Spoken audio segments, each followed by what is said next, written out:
그래서 지금 그 국정교과서를 찬성하는 그 좀 모자란 엄마들이 있고, 또 엄마들이 뭘 찬성하냐?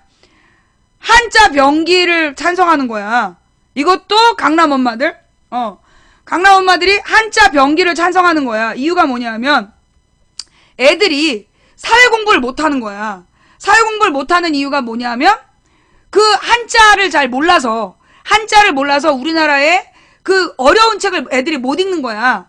그러니까 한자 병기를 해야 된다라고 지금 주장하고 있는 거야. 이 엄마들이 또 모르는 게 있어요. 지금은 집에서 천자문만 떼도, 집에서 천자문만 가르쳐도 사회 과목에서 앞서 나가는 거야.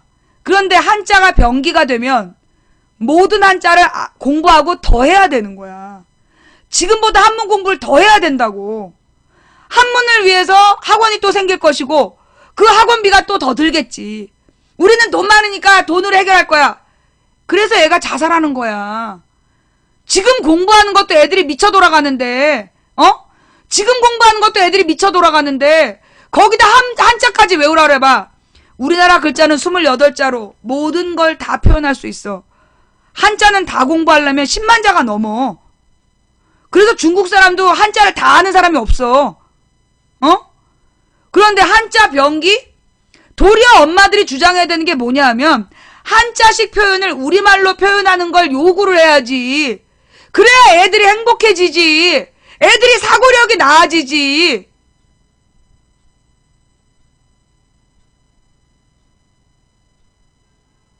무한경쟁이라니까? 무한경쟁. 지금은 천자문만 외워도 사회공부 잘할 수 있어. 그런데 한자 병기가 되면 천자 갖고 안 돼. 자식이 만자를 외우고 이만자를 외우다 머리에 빵꾸 나고, 원형 탈모가 와서 애들이 미쳐 돌아가야 정신 차릴 거야? 요즘에 초등학생 원형 탈모가 그렇게 많다는 거야. 초등학교 4, 5학년이. 초등학교 5학년이 원형 탈모가 제일 많대. 4학년부터 특수고반? 특목고반에 들어간다는 거야, 애들이. 그래서 5학년쯤 되면 애들이 스트레스를 견디지 못하고 원형 탈모가 그렇게 많대. 피부과에. 원형 탈모 100% 스트레스야. 그러니까 우리나라 청소년 자살률이 최고지. 밤새워서 공부를 하고 가도요, 다른 애들은 밤새고 뭘 더 하는지 모르겠는데 성적이 안 올라. 다 똑같이 열심히 하기 때문에 성적이 오르지 않아. 애들이 그래서 죽으려고 그러는 거야. 아무리 노력해도 올라가지 않는 성적 때문에. 이미 너는 충분히 알고 있는데 그까지 성적이 뭐 중요하다고. 왜? 무한경쟁이라서 성적이 안 나오면 대학을 못 간다고. 숫자가 줄어들지 않으면 너는 대학을 못 간다고. 애들 들볶아대는 거야.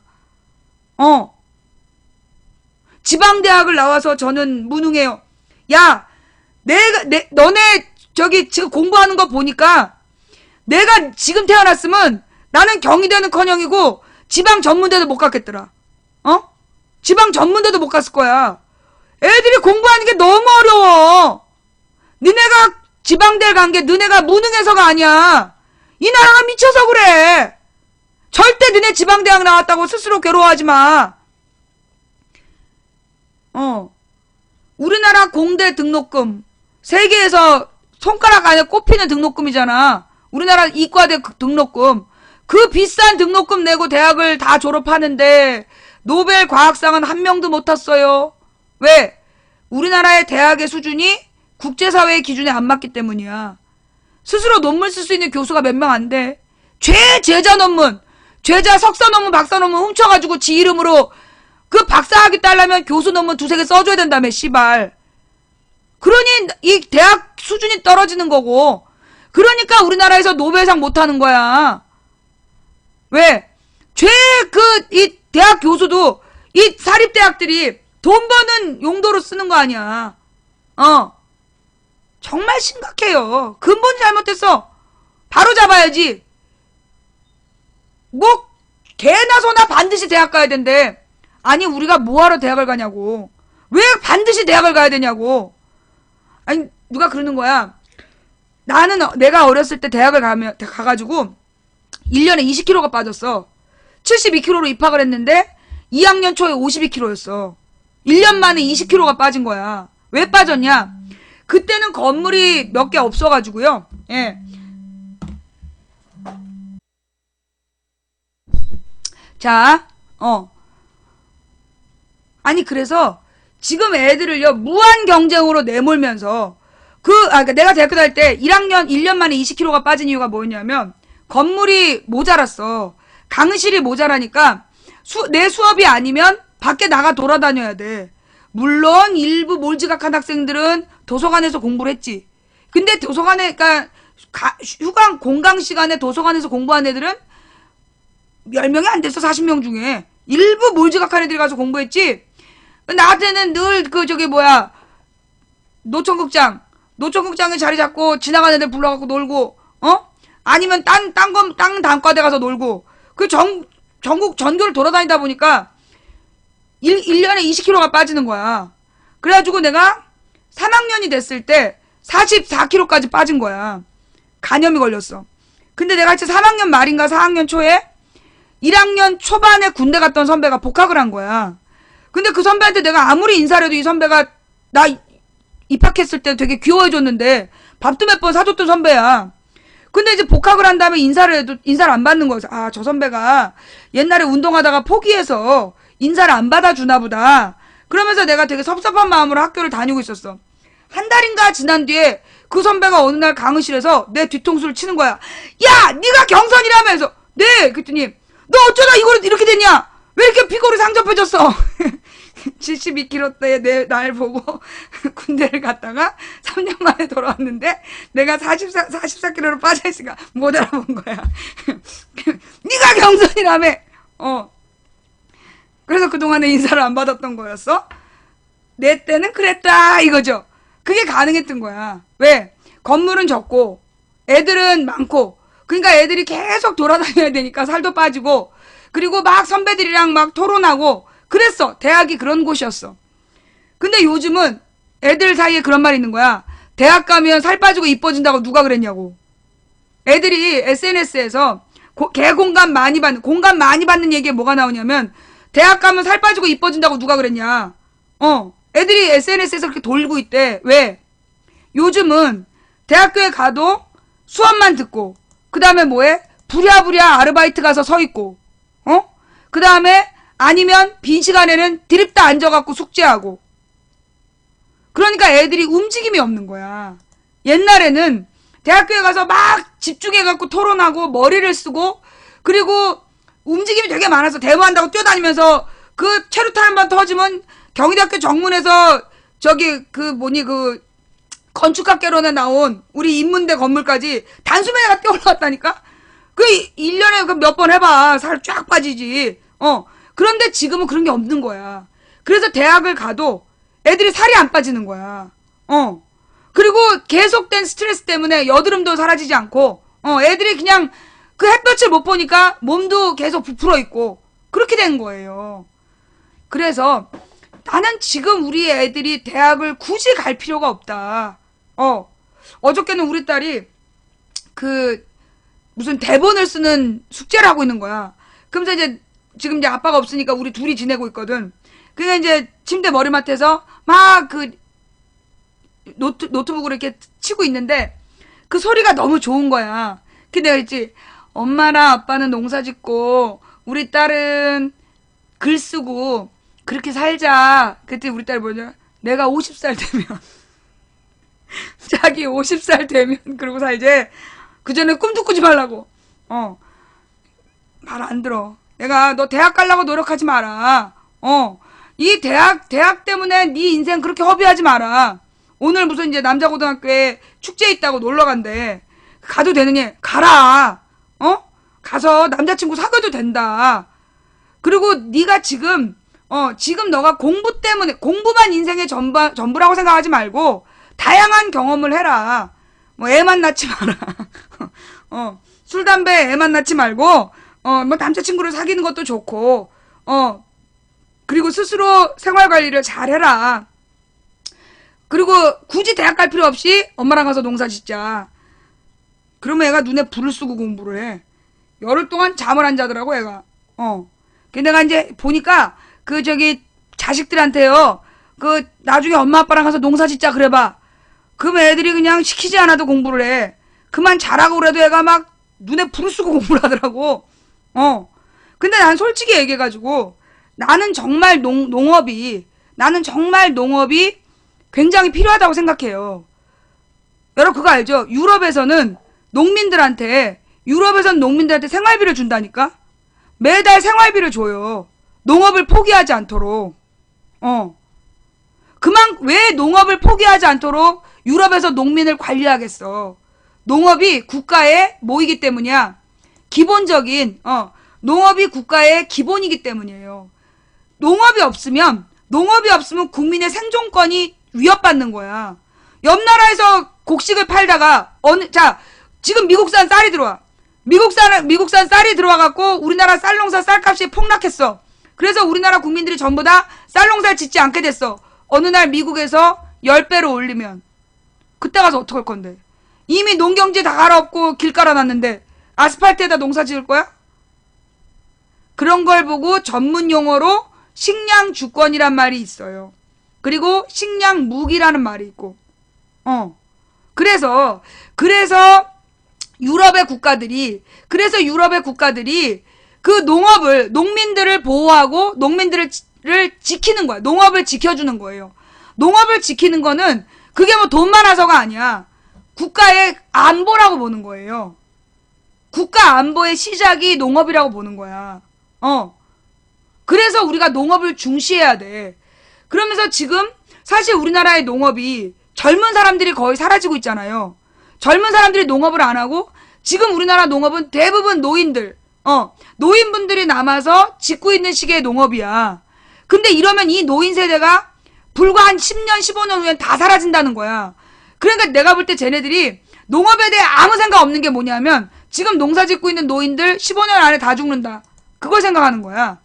뭐 요게 인간이 아니니 100살 전엔 죽겠지. 그러는 거예요. 농민들이 죽고 나면 우리나라 농업은 자연적으로 소멸되는 거야. 그렇게 되면 어떻게 될까요?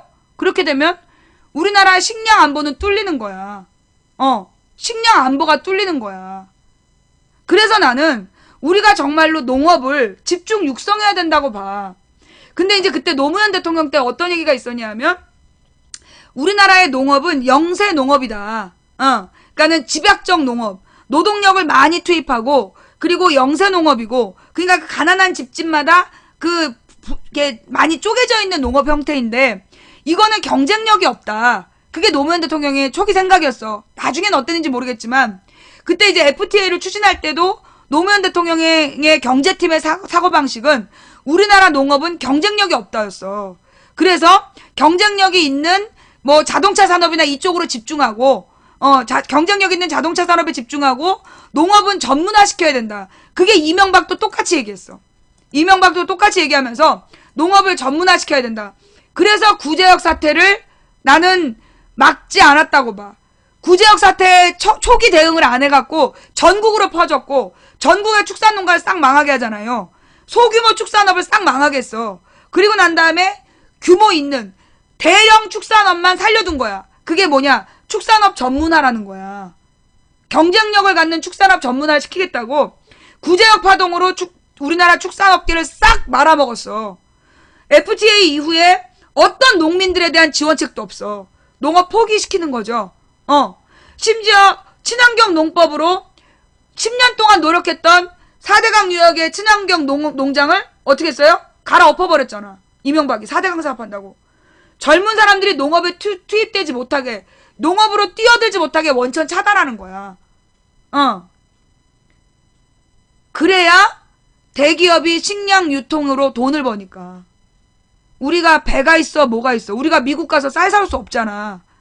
미국 쌀 수입하는 대기업 수입업체들 FTA 하면 뭐라 그랬어요? FTA 하면 외국산 농산물을 싸게 살 수 있다. 지금 외국산 농산물들 쌉니까? 옛날에 오렌지가 처음 나왔을 때요 1,000원에 7개였어요. 귤이 1,000원에 3개 할 때 미국산 오렌지 귤보다 큰 게 1,000원에 7개였어. 그래서 귤 농사가 망했어요. 근데 지금 오렌지 그렇게 싸요? 바나나 처음 들어왔을 때 엄청 쌌어. 1,000원에 막 한두 마리 2,000원에 큰 거 그렇게 먹었었어요. 지금 어때요? 꿈도 못 꾸잖아요. 그게 뭐냐?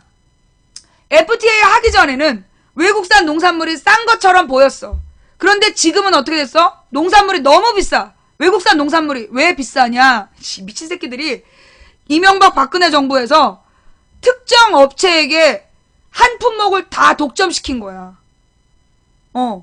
특정 업체가 농산물 품목을 독점하고 있다는 거야. 그러니까 이 새끼들이, 이 수입해오는 새끼들이 지들 멋대로 가격을 결정하는 거야. 그래서 지금 이 농산물 가격이 그 지경이야. 우리 국민들은 농업 많이 포기했는데. 그래서 지금요, 솔직히 내가 농사 지으러 친구 찾아 자꾸 가잖아.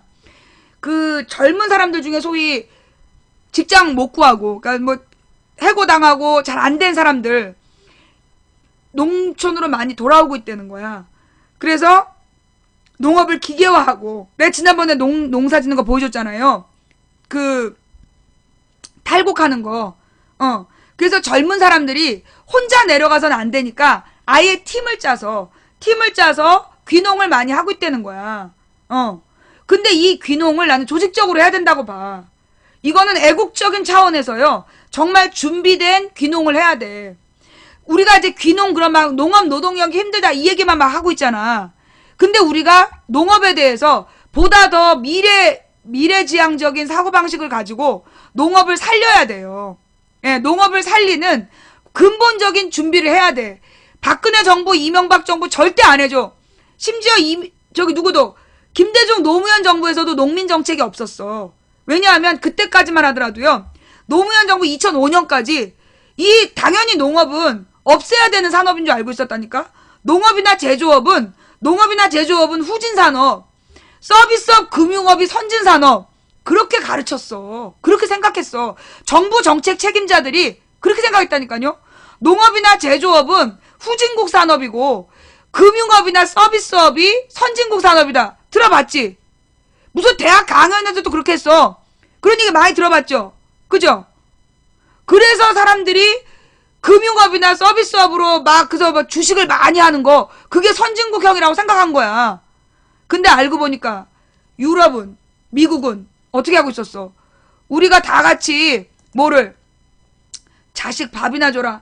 그래. 나도 자식 밥을 주고 싶은데 우리 자식이 내가 밥을 주겠다는 운다니까.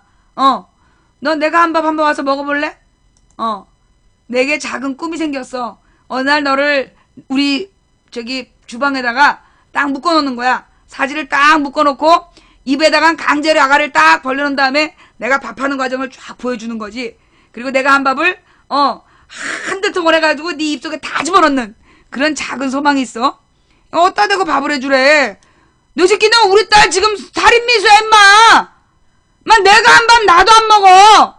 안전성이 보장이 안 돼서 어디다 대고 밥을 하래. 잡놈 새끼네 저거. 좌우지간. 그래서 내가 요리가 안 되니까 농업으로 간다는 거 아니야. 그게 이제 이 농업은 그래서 농업을 살려야 돼요. 농업을 살려서 미래 산업으로 준비를 해야 돼. 그리고 우리 젊은이들이 정말 서울에 있는 명문대를 나와 대기업의 정규직으로 들어가고 온 국민이 그걸 바래. 근데 서울에 있는 대기업 정규직은 1%야. 1%가 안 돼, 솔직히. 1995년 이후에 사무 자동화 시스템이 된 다음부터 대기업이나 일반 기업에서 신입사원을 더 이상 뽑지 않아. 컴퓨터만 있으면 돼. 컴퓨터만 있으면 다 되기 때문에 더 이상 사무직 노동자를 뽑지 않는다고. 그러니 우리가 굳이 사무직 노동자가 되는 걸 목표로 애들을 키우면 안 된다는 거야. 아이들에게 필요한 건 뭐냐 하면 다르게 생각하는 방식. 김대중 노무현 때 가장 좋았던 건 뭐냐 하면 창의성 키워주기. 그래서 그 당시에는요, 성적으로만 대학 가는 게 아니라 가령 국문과에서는 소설 한 편을 써내면 입학이 되는 거야.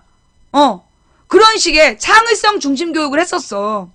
근데 그 창의성 중심 교육을 가르치는 선생님들이 창의성이 뭔지 몰라가지고 실패한 면이 있지만, 우리가 우리의 아이들을 키울 때 정말 저들이 원하는 대로 짜여진 레이스, 짜여진 레인 안에서 달리기를 시키면 안 된다고.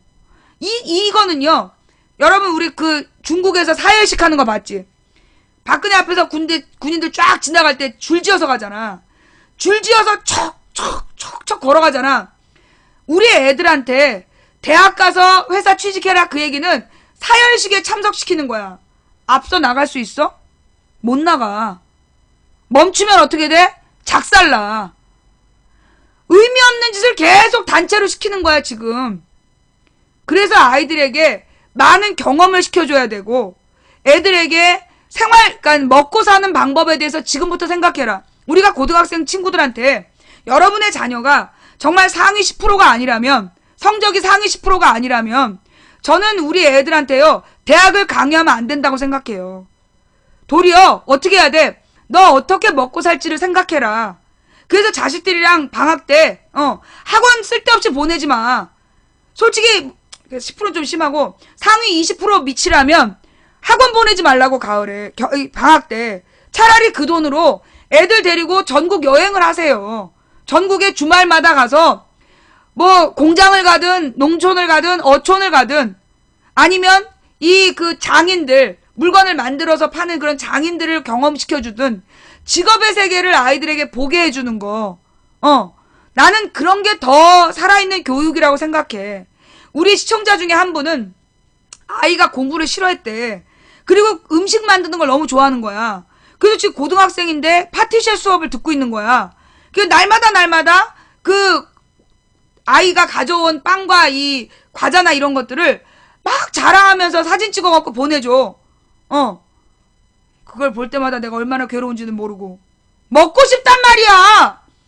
그니까 이제 근데 좌우지간 그렇게 부모가 자기 자식의 새로운 꿈을 지원해주고 그렇게 키워주는 거, 나는 그게 좋다고 봐요. 우리는 농사 짓는 부모가 자식한테 농업을 안 가르치려고 그래.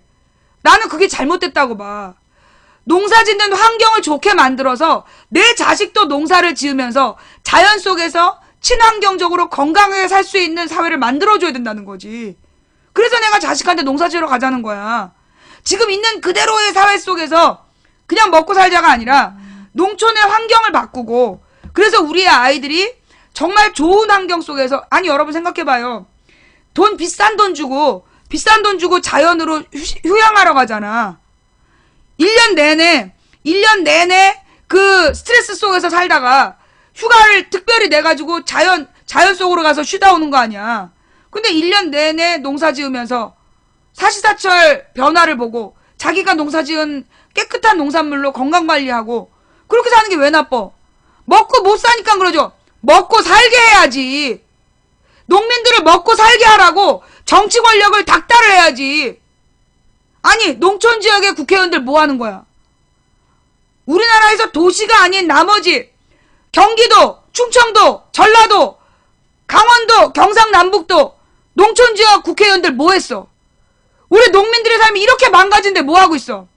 농민들한테 도로만 내줘. 도로 내주면 뭐 하는데?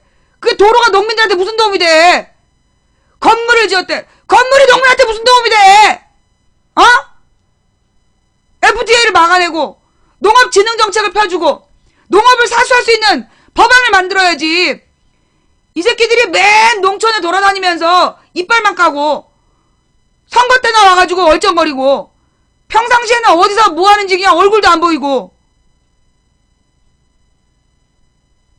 농어촌 국회의원 이따위만 없는 게 나아. 맨 중앙정부에 중앙국회의원 갖고 박근혜 똥꼬나 빨고 뭐하고 자빠지는 거야. 그래서 초면에 죄송하지만 국회의원이세요? 왜 이리 우리나라를 욕하죠? 마인즈 코리아. 북한에서 왔어요? 북한에서 왔어요? 아니면 뭐 초등학생이에요? 예. 중고등학교 사회책에는 이런 말이 있어요. 대한민국의 민주주의가 발전하기 위한 전제 조건. 대한민국의 모든 권력은 국민으로부터 나온다. 대한민국의 모든 권력은 국민으로부터 나온다.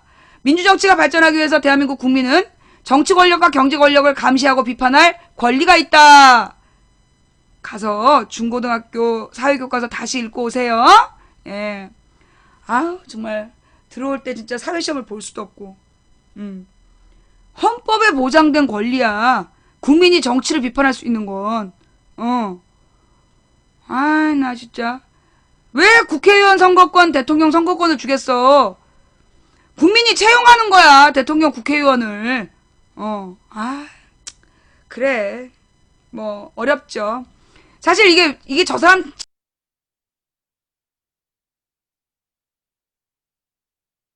잘못이 아니야.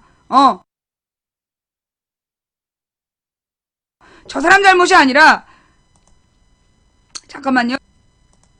저 사람 잘못이 아니라, 우리 교육이 잘못된 거야. 우리나라 사회교육이, 솔직히 사회과 과목, 너무 어렵게 시험을 내. 너무 어려운 말들로 이상한 문제들만 내. 정말 필요한 걸 가르치지 않아. 노동자는 노동조합을 만들어서 임금 인상을 요구할 권리가 헌법에 있다. 이런 것만 가르쳐도 사회공부 다 한 거야. 그리고 대한민국 국민은 정치 권력, 경제 권력을 감시하고 비판할 권리가 있다. 대한민국의 언론은 정치 권력, 경제 권력을 감시하고 비판할 의무가 있다. 그런 걸 가르쳐야 돼. 그래야 국민이 국민으로서 존중받지. 지금은 주인이 노비한테 목줄 잡혀갖고 끌려다니는 꼴이야. 생각해봐. 머슴놈이, 세경받고 일하는 머슴놈이 주인 목에서 새끼줄 걸어갖고 끌고 다니면 그게 등신이야, 정상이야? 등신이잖아. 대한민국 국민이 나라의 주인이야. 대통령한테 월급 주고 국회의원한테 월급 주고 우리가 고용주야. 알아? 우리가 고용주고 쟤네는 뭐냐? 우리가 고용주고 쟤네는 뭐지? 피고용인이야. 피고용인. 피고용인이라는 게 뭐겠어? 피고용인이라는 거. 우리한테 월급 받는 애들이라고. 그러면 자기들한테 월급 주는 우리한테 지네들은 어떻게 해야 돼? 껍벅 죽어야 되는 거야. 여러분 사장님한테 막 소리 질러요?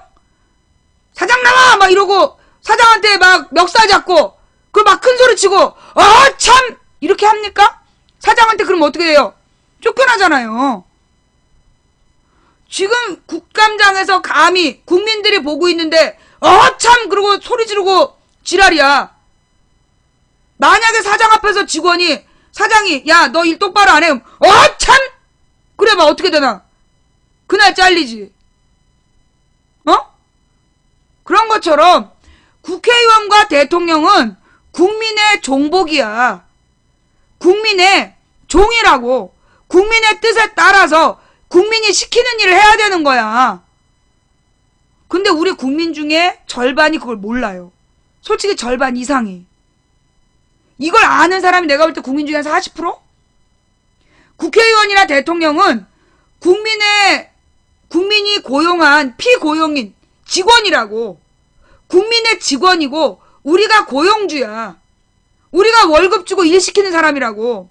그런데 월급 주고 일 시키는 사장님이 직원이 막 참 그러면 네 죄송합니다. 그리고 감히 어떻게 직원을 비판하겠습니까? 시켜주세요. 뭐 시키실 일 있으면 시켜주세요. 금 받지 마! 그럼 네, 금 안 받겠습니다. 그런 걸 보고 등신이라 그래, 등신. 7푼이, 7푼이 친구 8푼이. 어디다 대고 금 밟으면 죽인다는 얘기를 해? 우리한테 월급 받는 주제에. 이 새끼들이 진짜 빠져가지고. 뭐라고? 미친 하트 정신 차려라. 나한테 자꾸 하트 날리지 마. 나 이미 임자 있는 몸이라고 몇 번을 말해. 네가 도저히 이해할 수 없겠지만 나는 이미 한 남자의 아내야. 괜히 나한테 하트 날리면서 그 작업 걸지 마. 네가 믿을 수 없겠지만 내가 품절련한다? 자, 하던 얘기 마저 할게요. 자, 그래서 우리 국민들이 자기가 어떤 존재인지를 똑바로 알아야 돼. 제가 자주 예를 들어서 표현했던 얘기가 있어요. 그게 싫어요라는 얘기도 있더라.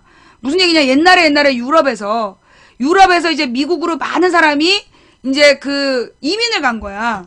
근데 이제 유럽에서 출발해갖고 미국으로 오는 그 이민선에 어떤 사람이 이제 그 배값을 벌기 위해서 전 재산을 팔아가지고 배값을 산 거야. 승선권을 산 거야.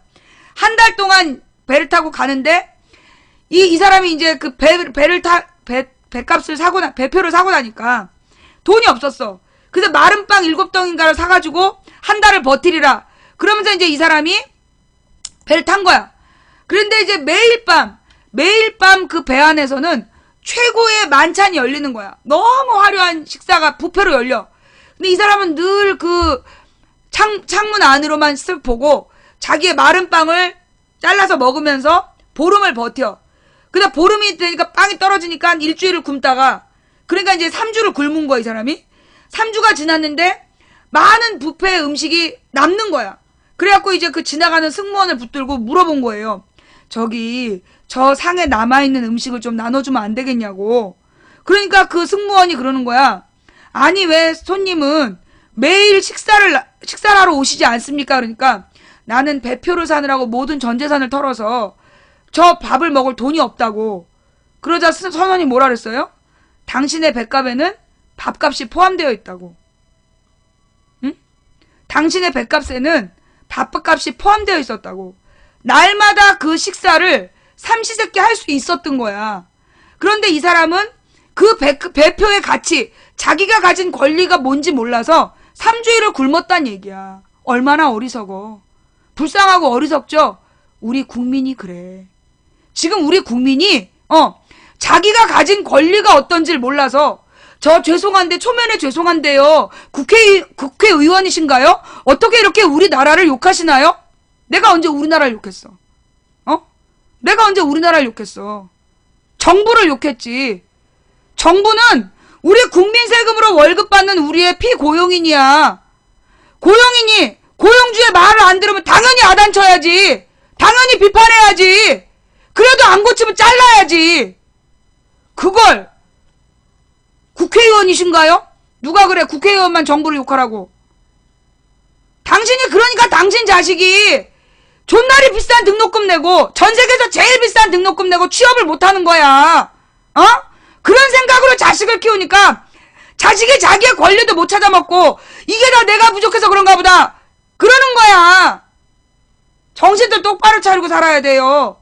우리 자식들한테 너는 이 땅의 주인이다 라고 가르쳐야지. 정부 욕하지 말라고 가르치면 안 되고. 우리나라에서는 정부를 비판하면 빨갱이다. 누가 만들었어? 박정희가 만들고 이승만이 만들었잖아. 이승만을 독재자라고 비판하면 빨갱이라고 쏴 죽였어. 때려 죽이거나. 박정희를 독재자라고 비판하면 고문해갖고 간첩이란 자백을 받아낸 다음에 교수형 시켰어. 전두환을 독재자라고 비판하면 삼천교육대에 데려다 놓고 때려 죽였어. 이런 시벌놈들이 40년 동안을 그렇게 독재질을 하니까 국민들이 거기에 길들어가지고 정부를 욕하면 빨갱이라고 세뇌가 된 거야. 그게 뭐냐? 종놈이 주인 목에 새끼줄을 걸고 끌고 다닌 꼴이야. 당신 그렇게 살고 싶어?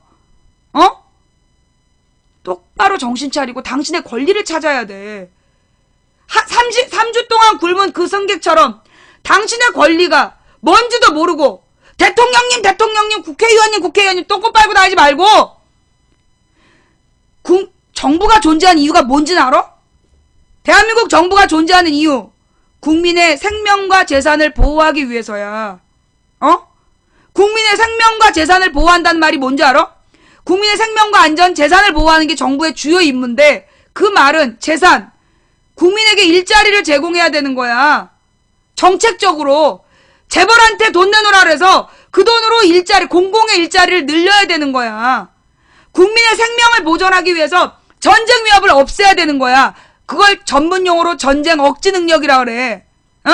전쟁 억제 능력이라는 걸 가지고 적군이 감히 쳐들어올 수 없는 나라를 만들어야 되는 거야.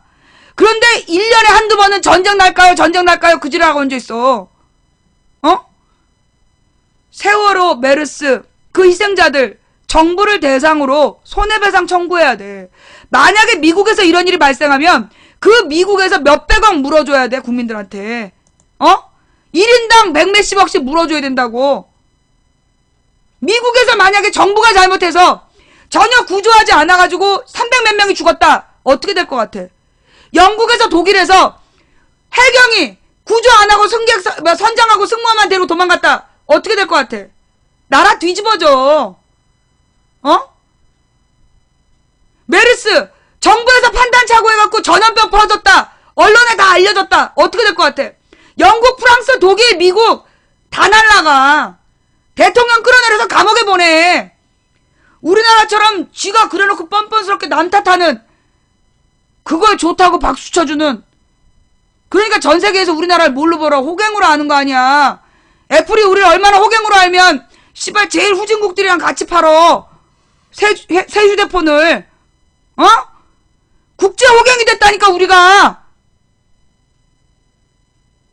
정신 똑바로 차리고 살아야 돼요. 예?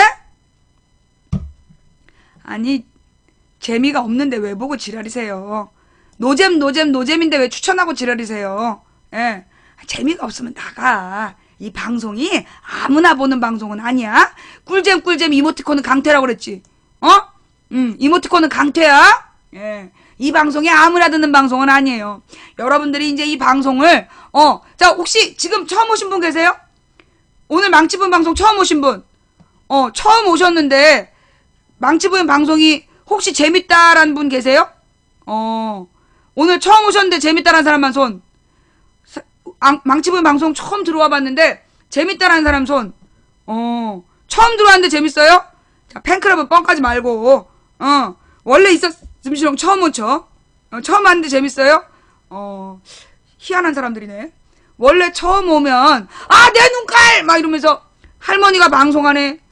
혹은 아저씨세요? 역캠이라며 뭐 이게 첫 반응인데. 예. 그럼 혹시 지금까지 아저씨인 줄 알고 보셨어요? 미안해요. 역캠이었어요. 이게 생물학적인 역캠이야. 내 주민번호 뒷자리가 2번으로 시작해서 역캠은 역캠인데 그 역캠의 순서대로 내려오다가 그만 와서 당황하셨어요? 이게 잘못된 거 아니? 아프리카 오류 아니에요? 예. 그 내 외모가 오류일 뿐이야. 우리 조카 손주가 나를 보고 늘 웃는 거야. 근데 우리 조카 손주가 늘 웃으면서 웃는 사람이 자기 할아버지, 그 다음에 우리 신랑, 그리고 나. 공통점은 모두 머리가 짧다. 우리 조카 손주가 아무래도 나를 남자로 아는 것 같아. 그리고 일단 우리 조카 손주는 날씬한 여자를 보면 많이 울어. 나를 보고 운 적은 없어. 애기들이 예민한 애들은 이성을 되게 두려워한대요. 우리 조카 손주가 참고로 남자거든. 목이 탄다. 자, 좌우지간. 사실 우리 방송이 아무나 듣는 방송은 아니에요. 아무나 듣는 방송은 아니고 이게 좀 들으려면 좀 아는 게 있어야 돼. 이 방송은 아는 만큼 들리는 방송. 뭐 저게 바탕이 돼야 좀 들려. 그 다음에 이게 성질이 못 되면 또 감동이 없어. 성질이 못 되면 감동이 없어가지고 이게 재미가 없어. 이게 좀 사실 노잼. 미안하지. 이게 좀 아는 게 있어야 재미가 있는데 재밌다 이런 분들은 뭐 어디서 좀 알고 오신 분들인가 봐. 우리 방송은요 아는 만큼 들리는 방송, 가슴이 열린 만큼 감동하는 방송이죠. 좌우지간. 그래서 우리 국민들이 자기의 권리를 똑바로 알고 있어야 된다. 우리 노동자의 권리를 똑바로 알아야 되고 국민의 권리를 똑바로 알아야 되고 그리고 농업, 어업, 축산업 이런 걸 살려야 된다. 그리고 제조업을 살려야 돼요. 아니 삼성전자 공장을 왜 베트남에 짓고 지랄이냐고. 전 세계에서 우리한테 제일 비싸게 팔아먹으면서 왜 공장은 베트남에 짓고 지랄이야. 우리나라에서 공장 짓고 우리나라에서 물건 만들어서 우리한테 팔아야지. 왜 가난한 나라에 가서 노동자 임금 조금 주고 거기서 물건 만들어다 우리한테 비싸게 팔아먹어. 오늘 처음 오신 분들 조금 당황하셨죠? 내가 원래 그렇지 않은데 오늘 조금 흥분한 거야. 놀래지들 말고 이거 다 컨셉이야. 내가 보기보다 참 부드러운 사람인데 컨셉이니까 당황하지 말고 다음에 또 놀러 오세요. 네. 꼭 시벌놈들이 아니 제조업이 왜 중요한 거야? 제조업이 중요한 건 수출을 얼마 했다. 그게 중요한 게 아니야. 제조업이 뭐야? 공장 일자리야. 공장 일자리를 많이 만들어서 노동자들이 돈을 받고 그 돈으로 치킨도 사 먹고 화장품도 사고 과일도 사 먹고 그 곡식도 사 먹고 외식도 좀 하고 그러라고 노동자한테 제조업을 나라에서 제조업을 육성하는 거지. 오바마가 미쳤다고 제조업 만들겠어? 유럽의 제조업을 왜 만들겠어? 왜 쟤네들이 이 FTA EU 맺어갖고 지네들 물건 만든 거 팔아먹으려고 그러겠어? 심지어 유럽은요 지네 농민들도 보호하려고 그래요. 이게 왜 그러는 거야? 우리가 그 이승만 때까지는 자본주의 국가가 아니었어요. 농업 국가였어. 국민 절대 다수가 농민이었어. 그러다가 박정희 때 국민의 다수가 노동자로 바뀌고 그러다가 전두환 노태우를 거쳐서 김영삼 때 노동자들이 대거 그 IMF로 잘리면서 자영업자들이 많아진 거죠. 그러다가 그 자영업자들이 대거 망하고 지금 온 나라가 우울해진 거예요. 이렇게 된 이유가 뭐냐? 박정희가 무식해서 원래 우리나라가 1960년부터 70년까지 제조업을 육성했어. 그러다 80년부터 갑자기 그 고자본 산업으로 전향을 하게 되고 조선이라든가 정유라든가 조선업이나 정유업 중에 그래도 조선업은 일자리가 좀 있다고 쳐도 정유산업은 일자리가 없는 산업이야. 높은 자본을 요구하는 산업으로 바꾸는 바람에 어떻게 됐냐? 제조업이 많이 육성이 돼서 노동자들이 안정적으로 일자리가 형성이 돼서 맷집을 키웠어야 됐는데 그러지 않고 국가의 모든 돈을 대기업 육성으로 돌려버린 거야. 수출 의존형. 그래서 우리는 달러 하나의 가격에 따라서 울고 웃고 달러값 밀가루값 이거에 온 나라가 왔다 갔다 하는 거야. 이게 박정희가 잘못 만들어낸 자본주의 형태인 거예요. 정상적으로 우리가 그 국민들이 자발적으로 키워낸 자본주의가 아니라 그 정책 집단이 맨 처음에 이제 사실 경제 성장이 박정희 때 됐지만 그건 박정희가 시킨 게 아니라 누구의 서구 열방이 마샬 플랜이라는 걸 가지고 사상적으로 공산주의랑 가까이 있는 나라들한테 집중 지원 육성을 한 거야. 홍콩, 대만, 우리나라, 베트남, 일본 이런 데다 집중 지원을 해준 거야. 그래서 자본 지원을 해줘서 뽀대나게 키워준 거야. 그러면 홍콩, 싱가폴, 대만, 우리나라, 일본은 좀 예외라고 치고 제일 발전한 나라가 어느 나라, 제일 발전이 적었던 성장이 제일 안 된 나라가 어디야? 우리나라야. 이 4개 나라 중에서 우리나라가 제일 성장이 안 됐어. 그 뭐 때문이야? 박정희가 경제정책을 제대로 못 폈기 때문이야. 황금 같은 기회를 날려먹었기 때문이에요. 좌우지간. 그래서 그 우리나라의 자본주의의 원리도 몰라. 자본주의의 성향도 몰라. 민주주의가 뭔지도 몰라. 자본주의 민주주의가 뭔지도 모르면서 자본주의 민주주의 나라라고 우리가 떠든 거야. 박정희 시대 우리나라는 자본주의가 아니었어요. 산업화가 됐지만 자본주의가 아니었어. 자본주의라는 게 뭐예요? 자본주의라는 말? 다른 말로 자유시장 경제라 그래요. 자유시장 경제. 자유시장 경제라는 게 뭐냐면 물건의 필요량과 가격을 그러니까 이 수요자와 공급자가 시장에서 만나서 서로 합의해서 만드는 거, 그게 자유시장 경제야. 한마디로 쌀값, 쌀의 가격을 쌀을 사려는 사람과 쌀을 만들어서 팔려는 사람이 자유롭게 정하는 거, 그게 자유시장 경제, 자본주의라는 거야. 박정희 때 어떻게 했어요? 쌀값 통제했잖아. 짜장면값 통제하고 쌀값 통제하고 물가 지표를 통제했어. 가격을 통제하는 건 자유시장 경제가 아니에요. 박정희 때 경제는 계획 경제였어. 그러면 온 국민을 위한 계획 경제를 했어야 됐잖아. 근데 박정희가 오로지 대기업을 키우는 계획 경제를 한 거야. 그래서 이 삼성, 현대, LG 이런 대기업만 키워준 거야. 걔네들이 지금 온 나라 국민의 피를 빨아먹고 있어. 국민의 헌신과 희생으로 그 국민의 진짜 피 같은 돈 적금 든 걸로 특혜 대출 받고 그래서 키운 기업들이 지금 국민의 피 빨아먹고 있는 거야. 권력과 결탁해서. 이게 왜 그러는 거야? 우리 국민이 시장 경제가 뭔지 몰라서 그랬어.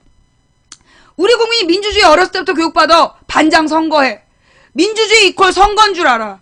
그런데 반장을 아무나 뽑아. 그 항상 봄에 학기 초에 예부장하고 부잣집 자식으로 뽑아줬잖아. 그게 잘못된 교육이야. 우리 초등학교 때 처음으로 반장 선거래요. 언제나 이쁘장하고 옷 잘 입고 부잣집 자식으로 생기면 그런 애들 뽑아준 거야. 그러면 찐빵 하나라도 돌릴까봐. 그렇게 우리의 민주주의의 권리를 부패시키는 교육을 한 거야. 애들이 뭘 알아? 학기 초에 뭘 한다고 반장을 뽑아? 적어도 일주일에서 한 달 애들이 돌아가면서 일을 하고, 그래서 그 중에서 정말 일을 잘 도와줄 만한 애들을 뽑으면 되는 거지. 다른 나라엔 반장 제도도 솔직히 없어요. 반장 제도가 없다고. 그 반장 제도도요, 사실 잘못된 거예요. 아이들이 돌아가면서 주번만 있으면 돼. 돌아가면서 봉사하는. 그런데 우리는 어려서 초등학교 때부터 반장을 둬. 반장이 뭔데? 선생 심부름꾼이야. 다른 나라에서 그러면 아동학대라 그래요. 애 하나 골라갖고 선생이 심부름 시키는 거 아동학대야. 잘못된 문화야. 애들이 민주주의를 뭘로 배워? 반장 선거로 배워. 근데 반장 선거 아무도 모르면서 막 뽑아. 그러니까 국회의원 뽑을 때 아무나 모르면서 막 뽑아. 막 선생님이 예뻐하면 막 뽑아. 그 잘못된 거라고. 민주주의를 잘못 교육받은 거야. 민주주의라는 게 뭐냐? 내가 주인이라는 거야. 그래서 반장은 우리를 위해 제일 일 많이 하래. 그런 애를 뽑는 훈련을 해야 되는데 우리는 어린 시절부터 그런 거 몰라. 겉보기 좋은 애. 그런 애들을 반장으로 막 뽑은 거예요. 그렇게 우리가 민주주의의 의미를 모르고 지난 거야. 민주주의라는 게 뭐야? 우리가 주인이란 뜻이야. 그런데 우리가 주인답게 그 머슴들한테 비판을 하고 있으면 와가지고 당신이 국회의원이야 뭐야? 꼬우면 네가 대통령 해. 그래! 내가 할게! 네 소원이 정 그렇다면 내가 할 테니까 일단 박근혜 끌어내려. 박근혜 끌어내리고 와! 내가 그때 가서 대통령을 수락할지 말지 고민해 줄 테니까. 알았어? 새끼. 지금 박근혜가 지가 한다고 자리에 앉아있는데 나더러 꼬우면 네가 하라니. 네가 일단 박근혜 제거해. 그럼 내가 그 다음에 가서 어떻게 뒷감당을 해볼 테니까. 그래서 이 부모, 내가 오늘 되게 웃긴 얘기 들었어. 강남 엄마들의 사도 열풍. 강남 엄마들이 초등학생을 데리고 사도를 보러 간대. 그러면서 나와서 하는 말이 공부 안 해서 뒤주에 갇혀 죽은 사도세자를 보고 많은 걸 배우길 바란다고. 미친 사람들 같아. 사도를 엄마들이 보여주는 이유가 아버지가 공부하랬는데 공부 안 해서 뒤주에 갇혀 죽는 거 보고 많은 걸 깨닫길 바란다고. 아니 근데 강남의 엄마들 좀 무식한 사람만 골라 모아놨어? 나 진짜 미친 것 같아. 왜들 그런데?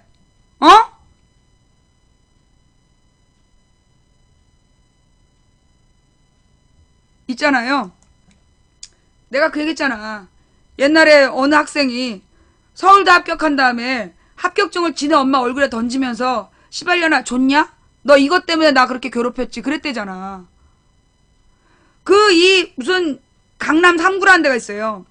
여기가 이제 막 애들의 학구열 때문에 무조건 공부. 근데 애들한테 그렇게 공부하는 엄마들의 특징이 왜 이렇게 무식한가 생각해보니까 애들한테 공부하라고 막 괴롭히는 엄마들 있잖아. 자기가 공부 안 해서 그래.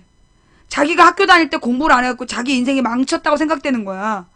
그러니까 내 자식은 나처럼 공부 안 하지 말고 공부를 열심히 해서 나보다 성공한 삶을 살길 바라는 거야. 그래서 비싼 월세 내면서 강남 가는 거야. 그러니까 무식한 거야. 이런 말해서 참 미안한데 그래서 무식한 거라고. 어려서 그 엄마들이 자기가 공부를 했던 엄마들은 자식한테 공부 강요 안 해. 공부는 스스로 하는 거라는 거 알기 때문에.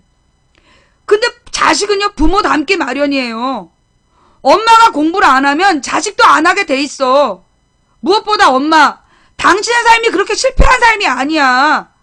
당신이 지금 남편하고 사이가 안 좋은 건 공부를 못했기 때문이 아니야. 제대로 된 인성교육을 못 받고 부부란 무엇인가에 대해서 모르고 철학이 잘못되어 있기 때문에 인간관계가 안 좋은 거지 공부를 못했기 때문에 인생이 실패한 게 아니라고. 자식한테 무조건 대학 가라고 괴롭히지 마세요. 자식한테 사람들에게 친절하게 대하는 법 가르치시고 사람들의 마음을 보살피는 법을 가르치시고 그래야 먹고 사는 거예요. 아니, 문제는 뭐냐. 우리 조카가 군대를 갔잖아. 군대를 갔는데, 그 군대에 온 아이들이, 군대에 와서 그 개인 시간에 내나 공부만 한대. 근데 우리 조카는 놀다 갔잖아. 워낙 노는 애였고, 고등학교를 졸업할 즈음부터 돈을 벌다 갔단 말이야. 그러니까 얘는 이제 몸을 되게 움직이는데, 대학 다니다 온 애들은 거의 움직이질 않는데, 근데 문제는 뭐냐면, 이제 그 집단 작업 같은 걸 한다네. 뭐 만드는 거. 뭐 만드는 작업을 할 때, 그렇게 못 한다는 거야. 애들 그걸 해본 적이 없어가지고. 그래서 그게 구박을 받는다는 거야. 근데 이렇게, 우리 조카가 또 군대 군인들이 많아. 그래갖고 이제, 같은 친구들이 쭉 모인 거야. 그래가지고 이제 어떤 친구는 우리 조카를 보고, 나는 부산 어디에서 활동했는데 너는 어디서 활동했냐 이 묻더라는 거야. 조폭이었던 거야. 조폭 출신 군인이 자기는 부산 어느 파에서 활동하다 왔는데 너는 어느 파에서 활동하다 왔냐 이렇게 묻더라는 거예요. 우리 조카는 조폭은 아니었는데, 네, 입 다물고 있으면 조폭 같대. 그리고 내가 애가 이제 신병일 때 걱정이 많았지. 얘가 맞으면 어떡할까. 근데 우리 조카가 그러는 거야. 선배들이 피한다고. 선배들이 피한대. 그리고 왜냐면 이제 지랑 같이 동기들이 조폭 애들인 거야. 조폭 출신들이 모여갖고 이제 신나게 놀고 있으니까 선배들이 피해 다닌대. 그래서 자기는 맞을 일이 없다는 거야. 근데 이제 우리 조카가 다음 달이면 상병을 다뤄. 그래서 내가 이제 그 초반에 일병일 때는 맞을까봐 걱정했어. 근데 이제 다음 달에 상병이 되잖아? 그래서 이제 내가 다음 달부터는 애 때리면 안 된다. 절대 후임을 건드리면 안 된다. 예, 그 얘기를 계속 하고 있어요. 근데, 하여튼 이제 이 군대를 가서도 공부만 했던 애들은 적응이 안 된대. 공부만 하다가 군대를 간 애들은 그렇게 힘들다는 거야. 근데 우리 조카처럼 험하게 살던 애들은 군대가 너무 편하다는 거야. 이 자식이 휴가를 막 나오도 이제 휴가 안 나와. 군대가 더 편하대. 그래서 일반 사회가 더 불편하다는 거야. 그래서 자기는 그 군대가 더 편하대요. 왜냐하면 이제 얘가 나와야 되잖아. 나와서 돈 벌러 가야 되잖아. 꼭두새벽부터 밤늦게까지 그 말도 안 되는 손님들 응대하면서 그 물건 팔면서 너무 힘들었던 거야. 그래서 자기는 이제 군대에서 나와서 돈 벌러 갈 생각을 하니까 그게 이제 힘든 거지. 그래서 지금 군대를 너무 즐기고 있어. 자기 인생의 최고의 황금기라고 그러면서 군 생활을 즐겁게 하고 있어요. 오죽하면 군대가 더 쉽겠다 그러겠어. 그런 걸 보면 너무 마음이 아프지만 어쨌거나 우리 애들이요. 사회생활 못한 애들 있어. 취직됐는데 자꾸만 옮기는 애들. 그런 사람들 봤잖아. 애들이 취업을 초반에 했어. 근데 적응을 못해. 그래서 뭐가 문제가 있다라면 그래 그럼 그만둬. 학원 옮기듯이 엄마들이 또 그만두라고 그래. 그리고 그럼 다음에 가서 적응하냐? 못해. 한 두세 번은 그러다가 1년 지나면요. 취업이 잘 안 돼요. 그래서 애들이 뭐 공부 더 해보겠다. 그럼 또 들어앉아. 근데 공부를 해도 다른 길이 없어. 그러면 이게 문제가 뭐냐? 가장 큰 문제가 뭐냐면 아이들을 맨 처음에 키워낼 때 인간관계 중심으로 못 키워서 그래. 우리가 지금 우리 아이들에게 제일 중요하게 생각하는 게 뭐예요? 국영수잖아. 우리 아이들이 우리 엄마들이 애들한테 가르치는 제일 중요한 게 뭐야? 국영수잖아. 그래갖고 국영수 1등급을 받는데 말을 못해. 소통이 안 돼. 국영수 1등급 받은 애들인데 사람하고 말이 안 통해. 친구하고 말이 안 통해. 디립다 문제풀이 괴물을 만들어놔서 국영수 1등급인데 친구들하고 대화가 안 되는 거야. 배려도 못하고 자기가 참을 땐 참아야 되고 자기의 뜻을 잘 전달해서 상대방이 상처받지 않게 해야 되는데 그런 걸 모르는 거야. 소통이 안 돼. 왜? 하나 나가지고 황제처럼 키운 거야. 오로지 너만 키우면서 너한테 모든 걸 투자할 테니까 그래서 얘는 늘 주변 사람이 자기를 위해서 희생하고 자기의 필요를 다 채워주는 것만 경험했기 때문에 남을 위해 희생할 줄도 모르고 참을 줄도 모르고 희생할 줄 모르고 참을 줄 모르고 남을 배려할 줄 모르고 그러니까 아무 말이나 막 하는 거야. 어떤 사람이 신입사원이 들어왔는데 막 따지더라는 거야. 그리고 뭘 안 해놨더래. 그래서 이거 왜 안 해냈냐고 그러니까 몰랐는데요. 그러니까 이 애들이 직장 상사를 선생님처럼 대해야 되는 거야. 신입사원인데 몰랐는데요? 그러더라는 거야. 직장 예절도 없는 거야. 그래가지고 그 나이 지긋한 그 과장님이 요즘 애들은 도대체 뭘 배우고 들어오는지 모르겠다고. 그리고 뻑하면 엄마한테 이르고. 심지어요. 엄마들이 회사로 전화 안 되잖아. 부장님한테. 엄마가 부장님한테 밥 사겠다고. 자기 자식 좀 잘 봐달라고. 미친 거야, 미친 거. 감기 걸렸다고 부모가 전화하고. 맞아, 그런데 애가, 이 직원이 초반에 되게 힘들잖아. 감기 걸린 엄마가 전화해준대. 우리 애가요, 지금 감기가 심해서 회사 못 간다고. 우리가 애들을요, 온 나라가 등신으로 키우고 있어요. 그러면 안 된다니까. 스스로 애들이 자기 앞가림하게 키워야 되는데, 사실 우리도 우리 자식 떠받들고 키우고 있거든. 그래서 요즘에 자식한테 맨날 그래. 우리는 너 고등학교 졸업하면 엄마 아빠 시골로 내려갈 거다. 시골에 농사 지러 갈 거고, 그러면 너도 기숙사로 들어가든가 아니면 너 혼자 조그만 방 얻어서 자취해야 된다. 그런 네가 먹는 거, 빨래하는 거, 청소하는 거 스스로 익혀라. 너 2년 뒤면 독립한다. 그거 애가 요즘에 우울해. 맨날 자기 독립한다 그러더니 그 엄마 아빠가 내려가고 너 혼자 살아라 그러니까 얘가 되게 이렇게 두려움을 느끼더라고요. 근데 이제 그렇게 해서라도 스스로 이 먹는 거, 입는 거, 자는 거 이거 해결하도록 가르쳐야 되겠다 싶더라고요. 그리고 고민했어. 사실 이제 어린 여자아이를 뭐 혼자 살게 하면 틀림없이 늑대 같은 새끼들이 달려들어갖고 그 애 꼬셔갖고 못된 짓 할 거 아니야. 그런 걱정 저런 걱정이 많았단 말이야. 그런데 내가 마음을 정리했어. 그것도 지 인생이지. 지가 누구 잘못 만나서 결혼을 했다가 이혼을 해도 지 인생이고, 자기가 이 결혼 생활을 잘 못하는 것도 그것도 자기 인생이다. 우리가 그런 것까지 막 걱정해서 엄마 아빠가 안 돼! 얘는 안 돼! 쟤는 안 돼! 그러지 말아야 되겠다. 물론 아직도 내 마음에는 우리 딸내미가 신랑감이라고 데려오면 일단 배를 갈라보고 스스로 붙나 안 붙나, 라푼젤에 나오는 개처럼 찔러보고 붙나 안 붙나 본 다음에 결혼을 시켜야 되겠다. 그런 마음이 들긴 하지만 포기하려고. 그런 거 포기하고 그 자식들의 선택, 자식의 인생에 대해서 이러다가 네 인생 잘못 갈지도 몰라.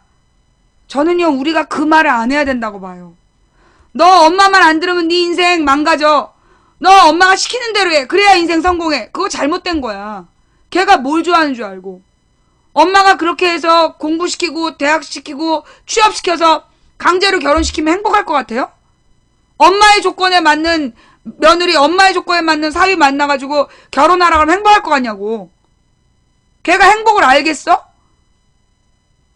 그러니까 남처럼 살다가 뜨뜨미지근하게 헤어지고 그리고 고독하다고 자살하고 그런 거 아니야. 네 인생이다.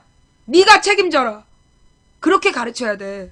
네 인생이니까 네가 책임져야 돼. 선택은 다 네가 하는 거야. 네 선택의 책임도 네가 지는 거야. 우리가 아이들 그렇게 키워야 되고요. 이 미친 부자들이 만든 레이스, 부자들의 경기장에 입장 못해. 우리는 미성년자가 재산 1조 원이래잖아. 우리나라 미성년자 262명이 갖고 있는 주식재산 1조 원을 돌파했대잖아. 걔네들하고 경쟁해서 우리 애들이 이길 수 있을 것 같아요? 걔네들하고 경쟁하면 안 돼. 절대 따라갈 수도 없어. 그러면 걔네들 밑에서 바닥 닦으면서 뭐 떡고물이라도 떨어질 걸 기다려라고 가르쳐야 돼요? 아예 그것들 무시하고 우리 아이들이 스스로 만들어내는 우주, 스스로 만들어내는 세상, 그렇게 가르쳐야 돼요.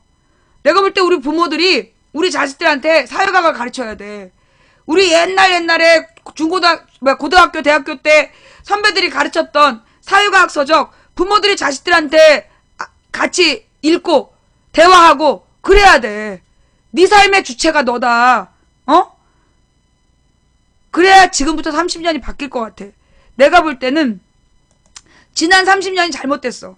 지난 30년을 우리가 그 민주주의가 뭔지도 모르고 경제가 뭔지 모르고 이 지구의 이 구성을 모르고 언론에서 보여주는 미디어에서 보여주는 그 환상에 빠져서 우리는 그렇게 살아왔어. 영화 매트릭스, 그 매트릭스란 영화에 보면 그 사람들이 자기네들은 그냥 평범한 직장인 줄 알고 다니잖아요. 근데 현실은 진짜는 뭐였어?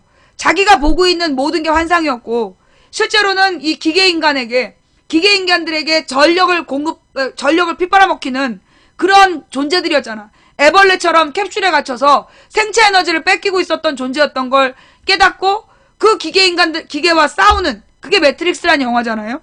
그 매트릭스가 뭐야? 그들이 짜놓은 설계에 갇혀서 우리는 그들이 요구하는 경쟁을 하고 그들이 제시한 꿈이 우리 꿈인 줄 알고 판검사 되라. 판검사가 어떻게 애들을 꾸밀 수 있어? 그래서 검사는 행복합니까? 판사는 행복합니까? 남들 위에 군림하고 권력자들의 개노릇하면서 약자 위에 군림하고 권력자들의 개노릇하는 게 그게 인간의 성공입니까? 그래서 우리가 그들이 만들어낸 인식의 틀, 그걸 깨야 되는 거예요. 그들이 만들어 놓은 그게 맞다, 이래야 된다 라는 그들의 틀을 깨버려야 돼. 그래야 우리의 미래가 바뀌는 거예요. 솔직히 여러분, 우리 아이들이 행복하게 결혼해서 아이를 낳아야 우리가 노년에 먹고 사는 거야. 이 심각한 문제예요. 지금 20대, 그러니까 30대들이 결혼을 안 해. 40대, 그러니까 지금 30대, 40대가 결혼 안 하는 사람 너무 많아. 문제는 뭐냐? 그들이 결혼을 안 함으로써 출산율이 줄어드는 거야. 이 출산율이 줄어드는 문제는 어떤 폐단이 나타나느냐? 우리들이 노후에 먹고 살 복지 비용이 없는 거야. 복지 비용이 없는 거야. 나는 뭐 주식해서 먹고 살 수 있어. 당신의 주식값이 유지된다고 누가 그래? 이렇게 경제가 무너지면 당신의 주식값이 유지된다고 누가 그러냐고. 당신의 주식은 거품일 뿐이야. 나는 아파트가 있어. 이 아파트는 안 낡을 것 같아요? 여러분이 갖고 있는 아파트 20년이면 가치를 상실해요. 나는 땅이 있어. 땅에서 뭐 할 건데? 흙을 끓여 먹을 건가? 우리의 미래는 우리의 아이들에게 좋은 시스템의 사회를 물려주고 제대로 돌아가는 선순환되는 사회를 물려주고 사회구조를 물려주고 그래서 아이들이 행복하게 결혼하고 아이를 낳고 그 아이들이 인간을 사랑하는 마음으로 성장해서 노인을 사랑하는 그런 나라를 만들어야 되는 거야. 교육 문제가 나랑 무슨 관계가 있냐? 그렇게 생각하면 안 된다고. 나는 독신이야? 상관없어. 독신으로서 늙어서 더 비참해진다니까. 독신이 혼자 늙으면 더 비참하고 고독한 거야. 자살하면 내가 뭐라 했어? 당신 자살하면 지금의 고독한 고통에 갇힌다니까? 죽어서도 고통스러워. 행복하게 죽어야 되잖아, 우리가. 그래서 우리가 나라의 미래, 아이들의 교육의 미래를 고민해야 되는 거예요. 특히 주변의 엄마들한테 그 국정교과서가 만들어지면 공부하기가 쉬워진다는 말, 새누리당에서 만든 거짓말이라는 거 알려주세요. 국정교과서가 되면 시험이 쉬워진다? 개소리예요. 지금 50대, 옛날에 국사 공부 해봤잖아. 국정교과서로 국사 공부할 때 쉬웠어요? 안 쉬웠어. 지금은 검정교과서라 내용이 더 어려운 것 같아요. 아니라니까요. 그 어려운 내용 중에 모든 교과서에 공통으로 집필된 부분만 시험에 나와요. 그러니까 내는 한 권만 열심히 공부하면 되는 거야.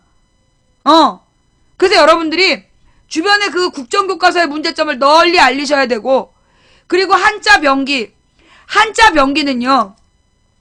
교과서에도 한자 병기 한다고 애들이 한문을 알게 되는 게 아니야. 어른들하고 대화를 많이 하면 돼요. 우리 딸 한문 못 읽어요. 우리 딸 한문 몰라. 그런데 어휘력이 떨어지지 않아.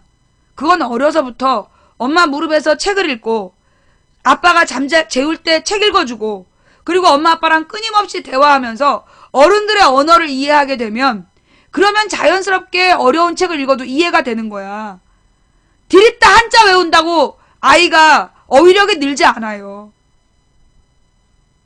부모가 변해야 자식의 미래가 변해. 우리가 그들이 만든 경기장에서 그들과 경쟁하려고 해. 당신들이 아무리 노력해도 걔네들하고는 이미 경쟁이 안 되는 거야. 걔네는 맨 앞에 서 있는 거야. 언제 따라가서 이기려고 걔네들이랑 경쟁을 해. 판을 바꿔야지. 경기장을 바꿔야 되는 거야. 그래서 농민은 농민조합, 노동자는 노동자조합, 어민은 어민조합, 청년은 청년조합, 소비자는 소비자조합을 만들어서 교사는 교사조합 만들고, 그래서 각각 공동체 조직을 만들어서 우리의 권리를 지키는 공동체 운동을 전개해야 된다. 그게 오늘 여러분들께 드리고 싶었던 이야기였어요. 중간에 뭐 빼먹은 얘기가 있지만 또 언제든 다시 시작할 수 있으니까. 자, 오늘 방송 여기까지, 아니구나. 아직 46분이구나. 예. 오늘 아침에 그럼 마저 할게요. 예. 자, 그러면 박근혜는 왜 저렇게 국정교과서를 밀어붙이기로 했을까요? 조선일보에서는 국정교과서가 박근혜 짓이다라고 왜 공개했을까요? 오늘 누군가 어느 프로에선가 되게 중요한 말을 했는데, 박근혜가 아이유 미안해, 알았어, 기다려. 박근혜가 국정교과서를 밀어붙이는 이유가 뭐냐 하면 내년 총선을 사상전쟁으로 가겠다. 이념 논쟁으로 가겠다. 빨갱이냐 아니냐, 이 논쟁으로 가겠다. 즉 고영주가 왜 모든 언론에서 문재인이 빨갱이라고 얘기한 고영주의 발언을, 고영주, 박문진, 고베스의 주장을 모든 언론이 일제히 보도한 이유, 왜 이 시기에 국정교과서를 밀어붙이는가, 이게 하나의 흐름이라는 거야. 뭐냐면 내년 총선을 이념 논쟁으로 몰아가기.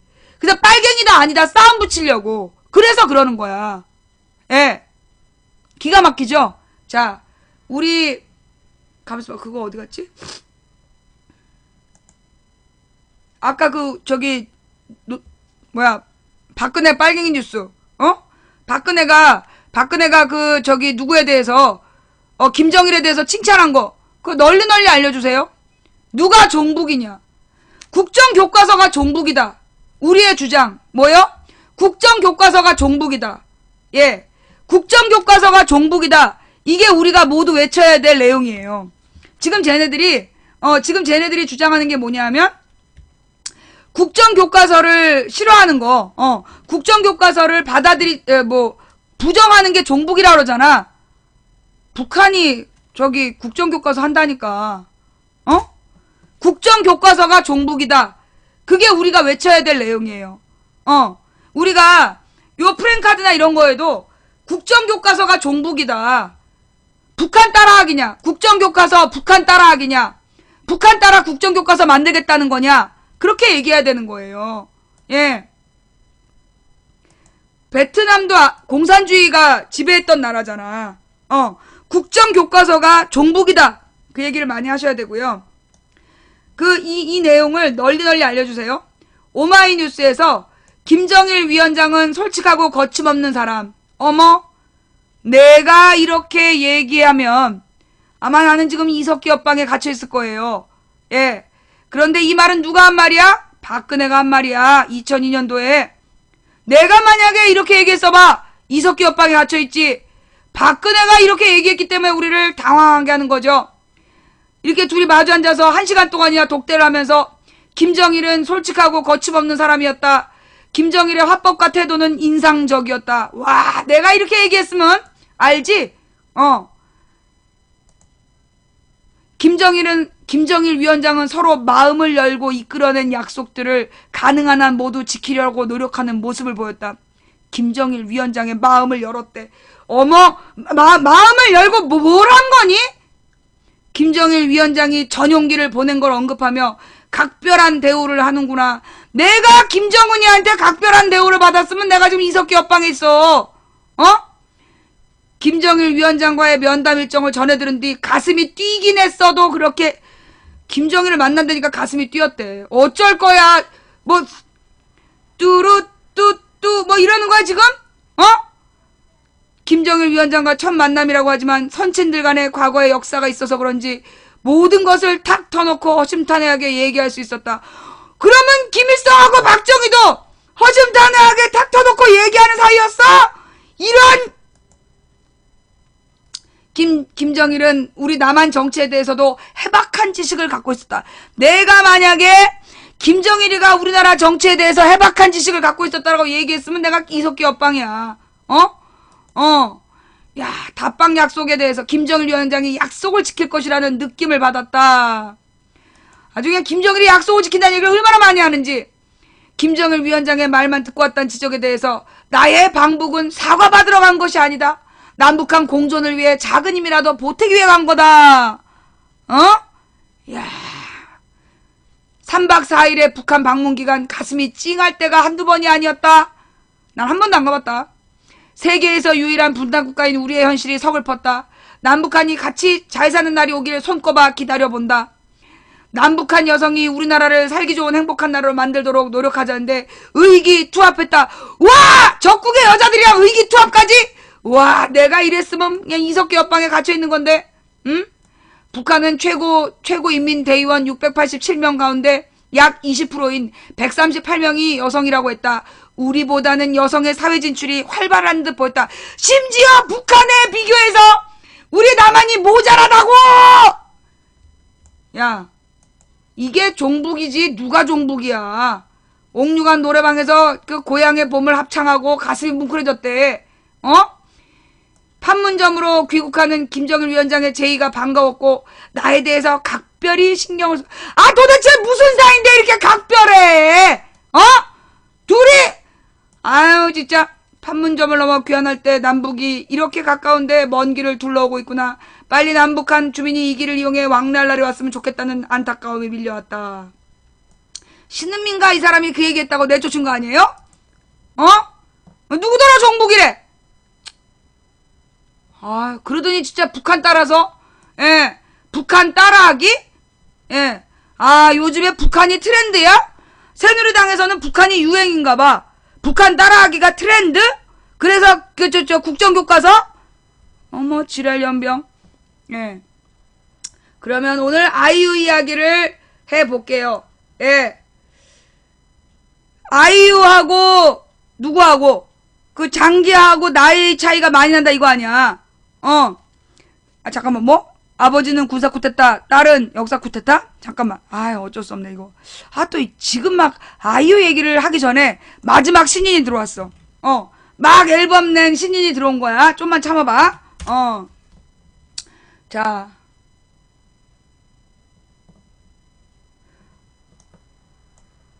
아버지는 군사 쿠데타, 딸은 역사 쿠데타.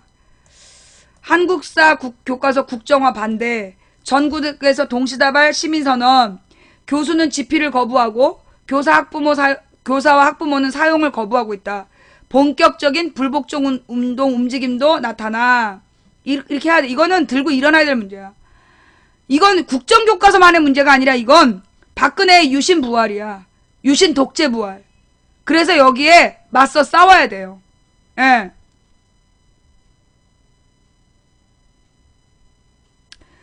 엘빈 토플러, 한국 학생들은 하루 15시간을 필요하지 않은 지식과 존재하지도 않는 직업을 위해 시간을 낭비하고 있다.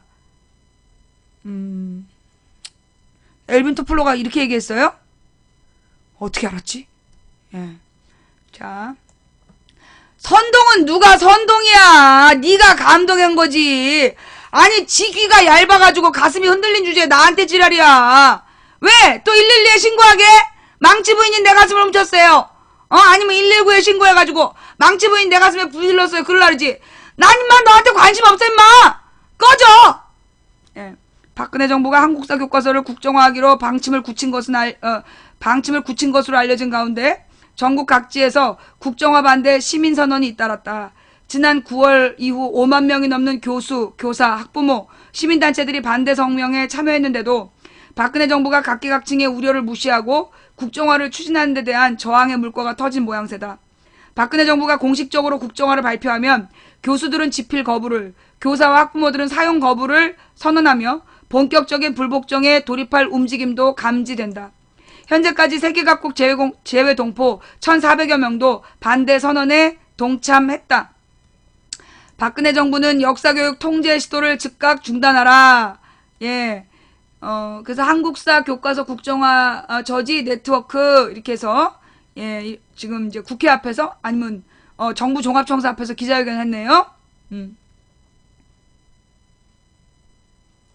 굉장히 많은 단체. 자, 470여 개 단체가 결성한 범국민 연대기구인 한국사 교과서 국정화 저지 네트워크는 7일 오전 서울, 경남, 경북, 대전, 충남, 부산, 광주에서 기자회견을 열어 박근혜 정부는 역사교육 통제 시도를 즉각 중단하라고 요구했다.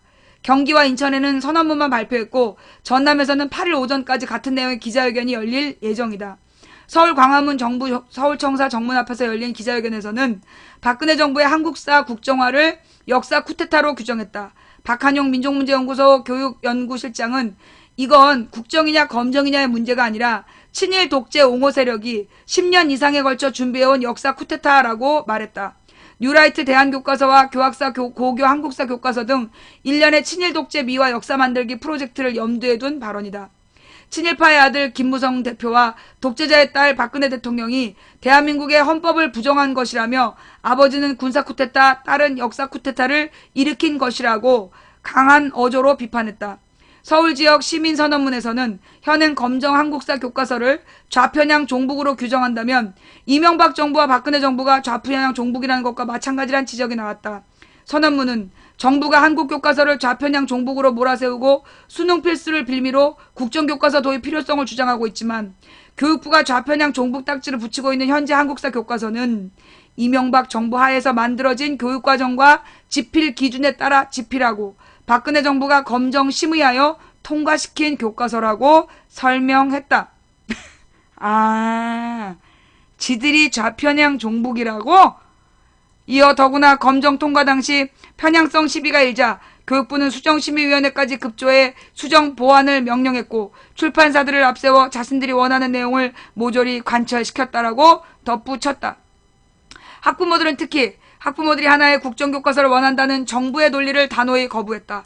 최은순 참교육을 위한 전국 학부모회 회장은 이번 국정화 추진 과정에서 정부는 대입 수능 필수이기 때문에 한 권의 교과서가 필요하다는 학부모 요구가 많다고 학부모를 이용한다며 학부모들이 국정교과서를 요구한다고 얘기하지 마라. 그래서 우리가 1차 국정화 반대 학부모 선언에 이어 2차 선언까지 한 것이라고 밝혔다.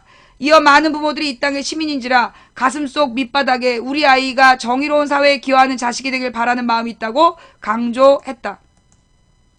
서울시민선언에서는 교육의 전문성과 정치적 중립성을 규정한 헌법 정신을 존중해 한국사 교과서의 국정화를 즉각 중단할 것, 하나의 역사가 지닌 위험성을 경고한 헌법재판소와 국제사회의 기준에 따라 역사교육을 통제하려는 모든 기도를 즉각 중단할 것, 역사교육에서 역사학계와 역사교육계의 자율성을 보장하는 제도적 장치를 즉각 마련할 것을 요구했다.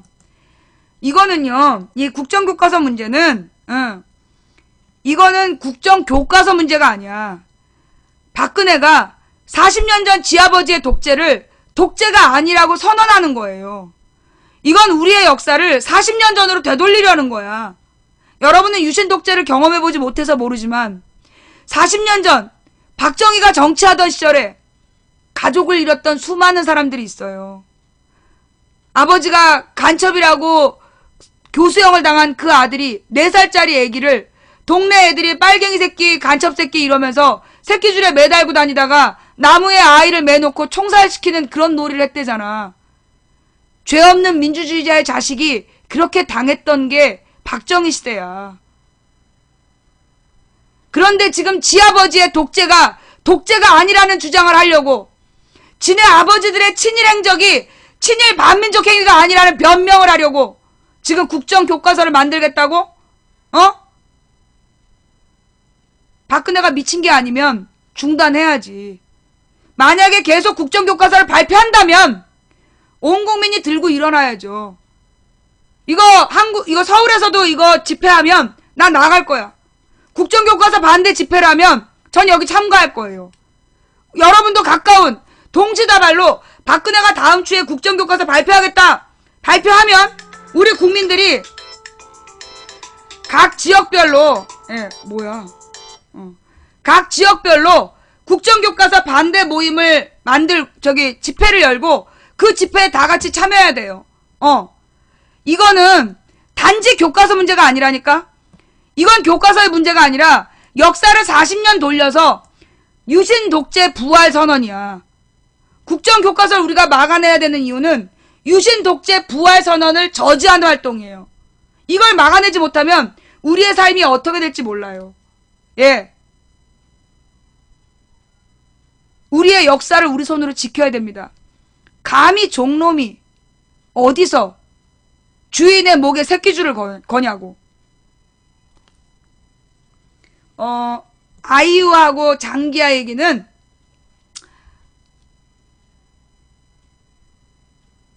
왜 연예인 스캔들이 떴을까요? 왜 어저께 난리 났잖아?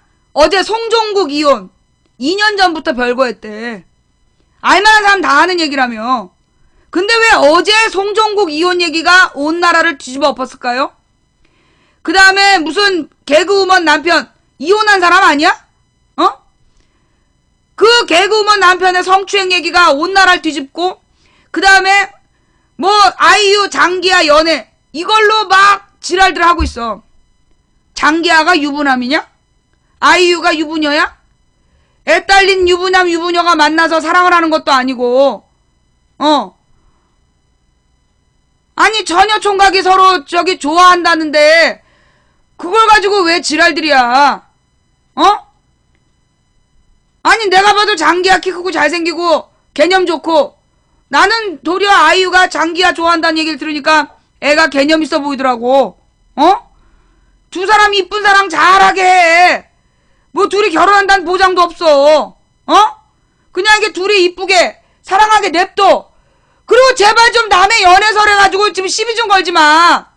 아니 누가 좀 썸 타고 연애만 하려고 그러면 지랄 연변 기사를 써내고 그 밑에다가 누가 개새끼 씨발새끼가 욕을 해야 되니까 애들이 결혼을 안 하잖아.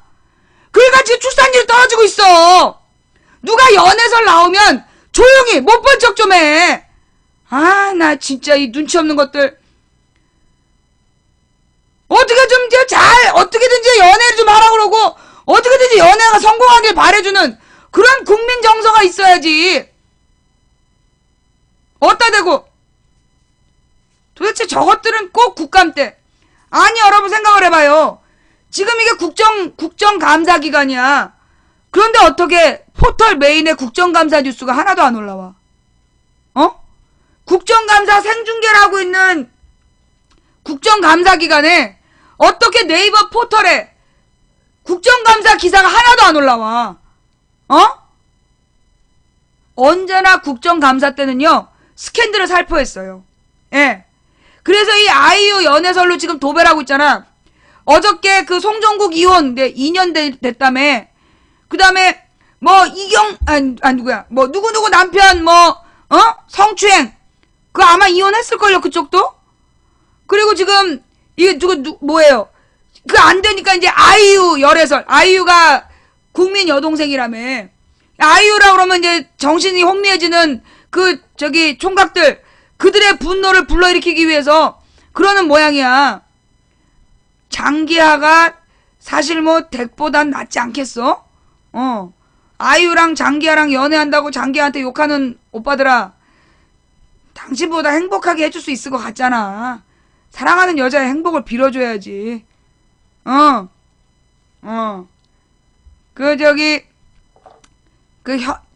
행복을 빌어주고, 그리고 지금 뭐 연애한다 그래서 다 결혼하는 것도 아니고, 그렇지. 제발 좀 남의 연애 문제에 그렇게 거품 물지 말고 나가서 당신의 짝을 찾아. 당신 영혼의 여신 아이유도 이제 결혼하고 애도 낳고 그래야지. 걔가 언제까지 애야? 아이유도 이제 20대 중반 됐겠구만. 언제까지 국민 여동생이라 그러면서 앞길을 막어. 걔도 인간적으로 결혼하고 애 낳고 그럴 나이야 이제.